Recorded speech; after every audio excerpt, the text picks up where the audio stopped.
मैले अब कतिवटा फोनहरू चलाएँ होइन। यो फोन चाहिँ गुगल पिक्सल फोन पिक्सल 7 हो। योभन्दा अगाडि चाहिँ मैले गुगल पिक्सल 4a चलाउँदै थिएँ। एन्ड त्यो पनि एकदमै राम्रो फोन थियो होइन, मलाई चाहिँ पुरा मन पर्थ्यो होइन। अन्त त्यसपछि त्यसको बादमा चाहिँ मैले यो फोन किनेँ, किनभने त्यो 4G थियो नि त। अनि त्यो 5G चाहिएकोले गर्दाखेरि चाहिँ मैले यो 5G को लागि चाहिँ यो किनेको थिएँ फोन होइन। किनभने बाँकी सब त त्यसमा पनि राम्रो थियो, क्यामेरा क्वालिटीहरू सबै। इनफ्याक्ट यसको भन्दा पनि बेसी चाहिँ मलाई त्यही फोन मन पर्थ्यो, किनभने त्यो सानो चिटिक्क बोक्नु पनि हल्का थियो हो। अन्त सबै राम्रो थियो।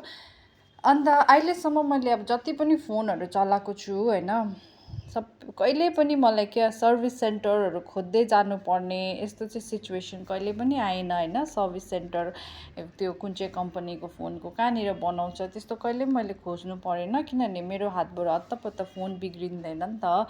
अब त्यस्तो खराब यस्तो भएको थिएन होइन। र अब यो फोन चाहिँ तर अब अचानक क्या अचम्म भयो, यो चाहिँ यस्तो ब्याट्री फुल्लिएर चाहिँ अब यस्तो भयो हो। एन्ड गुगल पिक्सलको चाहिँ अब स्याडली सिलगढीमा सर्भिस सेन्टर छैन।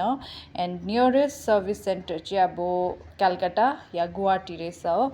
अब त्यो चाहिँ मलाई अब मैले कहिले पनि अब हुनु त, किनभने फोनहरू कुनै पनि हामीले इलेक्ट्रोनिक ग्याजेट्सहरू लिँदाखेरि चाहिँ तपाईँहरूले पनि यो याद गर्नुहोस्, सर्भिस सेन्टर कहाँनिर छ, छेउमा कतिको लाइक नजदिकमा छ, त्यो हेरेर नै हामीले सामानहरू लिनुपर्छ। किनभने अब आफ्टर सेल्स सर्भिसहरू हामीलाई केही पनि चाहियो भने चाहिँ हामीलाई सजिलो हुन्छ नि त अब होइन सर।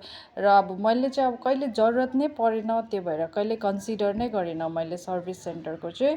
र यो चाहिँ अब मैले यो दुःख पाएँ यो हो। अब मैले यो फोन मलाई अब नयाँ फोन किन्ने मेरो अहिले घरि अलिकति के भन्नु अब सिचुएसन र छैन होइन। नयाँ फोन किन्ने अब त्यस्तो मन पनि छैन अब होइन, किनभने अब आम द पर्सन जसले चाहिँ सालै पछि फोन अपग्रेड गर्ने त्यस्तो मलाई मन पनि पर्दैन। एउटै फोन किनेपछि मलाई अब कति साल त्यही चलाएकै हुन्थ्यो नि त म।